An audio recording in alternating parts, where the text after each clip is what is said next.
నమస్కారం ఈటీవీ 360కి స్వాగతం. ముందుగా ప్రధాన అంశాలు. నాటకీయ పరిణామాల మధ్య బల పరీక్ష నెగ్గిన పళనిస్వామి, అనుకూలంగా 122, వ్యతిరేకంగా 11 ఓట్లు. తమిళనాడు శాసనసభలో రణరంగం, డీఎంకే సభ్యుల అనుచిత ప్రవర్తన, సభాపతిపైన దాడి. మైకులు, కుర్చీలు ధ్వంసం, భద్రతా సిబ్బంది తోపులాటలో చిరిగిన స్టాలిన్ చొక్కా.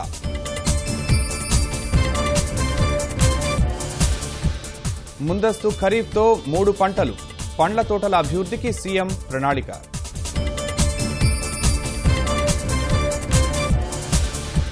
$12 లక్షల గృహాల నిర్మాణమే ధ్యేయమన్న చంద్రబాబు, పీఎంఏవై కింద మరిన్ని ఇళ్ల కోసం ప్రయత్నిస్తామని వెల్లడి. ప్రైవేటుకు ధీటుగా విజయనగరం ప్రభుత్వ వైద్యశాల, వరుసగా రెండోసారి కాయకల్ప పురస్కారం. పరిహారం ముసాయిదా బిల్లుకు జీఎస్టీ మండలి ఆమోదం, మార్చి మొదటి వారంలో న్యాయ పరిశీలన.